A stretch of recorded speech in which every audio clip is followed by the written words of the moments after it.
On vous a menti toute votre vie. Les frontières, ce ne sont pas juste des lignes sur une carte, mais si je vous disais que les pays se comportent comme des créatures vivantes, qui respirent, qui grandissent, se font concurrence, et même se battent pour survivre. Et si c'est vrai, cela signifie-t-il que la guerre et l'expansion sont justes, inévitables? Ce soir, on plonge dans l'esprit de Friedrich Ratzel, l'homme qui voyait les nations comme des organismes, toujours avides de plus.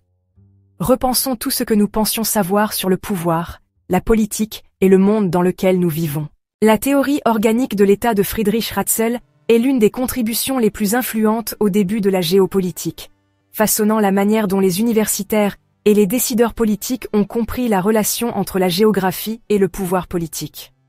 Né en 1844 en Allemagne, Ratzel était un géographe, ethnographe et penseur politique, qui cherchait à expliquer la dynamique des États en établissant des analogies avec les organismes biologiques. Son travail a vu le jour à une époque d'expansion territoriale rapide, de sentiments nationalistes et d'avancées scientifiques, qui ont toutes influencé ses théories sur le développement, la survie et la concurrence des États. Au cœur de la théorie organique de Ratzel se trouve l'idée que les États se comportent comme des organismes vivants. Tout comme les plantes et les animaux grandissent, se disputent les ressources et s'adaptent à leur environnement, les nations aussi. Un État, selon Ratzel, n'est pas simplement une entité légale ou administrative, c'est un être vivant qui a besoin de terre, de ressources et d'une expansion stratégique pour se maintenir. Il pensait qu'un État, tout comme un organisme biologique, doit soit s'étendre, soit faire face au déclin. La stagnation n'était pas une option. Ce concept était profondément enraciné dans le climat scientifique du XIXe siècle, dominé par les idées d'évolution et d'adaptation, en particulier celles associées à l'origine des espèces de Charles Darwin. L'application la plus connue de cette théorie par Ratzel est venue de l'idée de Lebensraum, ou espace vital. Bien que le terme soit devenu tristement célèbre plus tard en raison de son association avec l'idéologie expansionniste nazie, Ratzel l'a initialement utilisé dans un sens plus neutre et descriptif. Il soutenait que les États cherchent naturellement à étendre leur territoire pour s'assurer les ressources et l'espace nécessaires à l'épanouissement de leur population. La lutte pour la terre n'était donc pas seulement une question de politique, mais une loi naturelle, semblable à la survie du plus apte dans le règne animal. Bien que Ratzel n'ait jamais explicitement approuvé l'agression militaire, ces idées furent plus tard interprétées par ceux qui cherchaient à justifier l'impérialisme et la conquête territoriale. Le contexte historique et politique dans lequel Ratzel a développé ses théories a joué un rôle crucial dans leur formation. Il vivait à une époque où les puissances européennes se partagèrent le monde dans une course aux colonies. La fin du XIXe siècle a vu l'Allemagne, la Grande-Bretagne et la France se disputer la domination et l'unification de l'Allemagne, en 1871 sous Otto von Bismarck, a donné un élan supplémentaire à la pensée expansionniste. Ratzel, observant ces changements géopolitiques, cherchait un cadre pour expliquer pourquoi les États se comportaient comme ils le faisaient.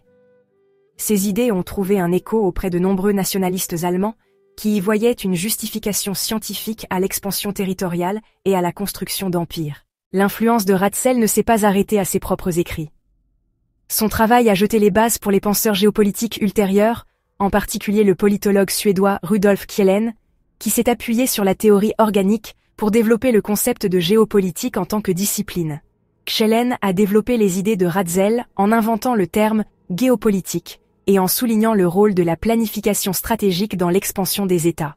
Une autre figure clé influencée par Ratzel fut Karl Haushofer, un général et géopoliticien allemand dont le travail a considérablement façonné l'idéologie nazie.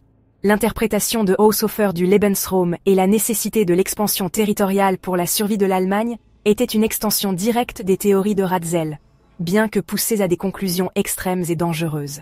Malgré son importance historique, la théorie organique de Ratzel a fait l'objet de critiques substantielles.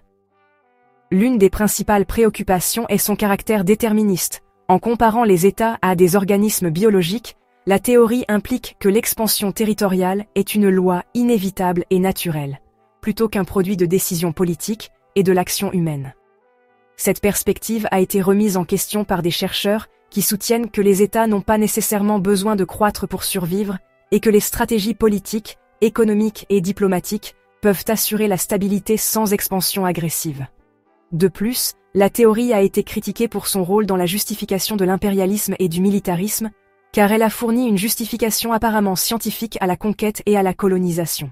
Comparer les idées de Ratzel avec d'autres théories géopolitiques met en évidence à la fois leurs contributions et leurs limites. Alors que Ratzel se concentrait sur la nature organique des États, d'autres penseurs géopolitiques ont abordé le sujet sous des angles différents. La théorie du Heartland d'Alford Mackinder, par exemple, soulignait l'importance stratégique de contrôler le centre de l'Eurasie comme clé de la domination mondiale. De même, la théorie du Rimland de Nicholas Spykman soutenait que le pouvoir était mieux projeté par le contrôle des régions côtières plutôt que par l'expansion continentale. Contrairement à Ratzel, dont la théorie suggérait un besoin presque inévitable de croissance, ces théoriciens ultérieurs mettaient davantage l'accent sur le positionnement stratégique et la gestion des ressources. Dans la géopolitique moderne, la théorie organique de Ratzel est souvent considérée comme dépassée. Pourtant, ces idées fondamentales continuent de résonner dans les discussions sur les différents territoriaux et le comportement des États. La notion que les États cherchent à s'étendre pour survivre peut être observée dans les conflits contemporains pour les ressources, les tensions frontalières et les rivalités géopolitiques. Par exemple, l'initiative La Ceinture et la route de la Chine, l'annexion de la Crimée par la Russie, et le positionnement stratégique des bases militaires à travers le monde peuvent tous être analysés sous l'angle de l'expansionnisme géopolitique. Bien que les interprétations modernes intègrent des facteurs économiques et politiques au-delà de la simple croissance territoriale. Depuis l'époque de Ratzel, l'étude de la géopolitique a considérablement évolué. Aujourd'hui, la géopolitique est un domaine multidisciplinaire qui prend en compte un large éventail de facteurs, y compris les dépendances économiques, les avancées technologiques, les préoccupations environnementales et le soft power.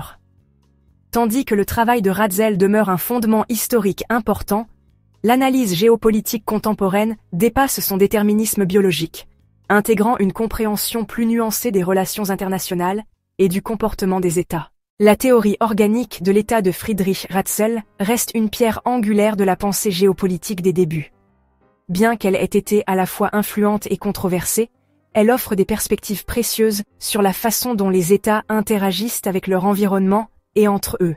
Son héritage, bien que terni par des interprétations ultérieures, continue de façonner les discussions sur le pouvoir, l'expansion et la survie dans un paysage mondial en constante évolution.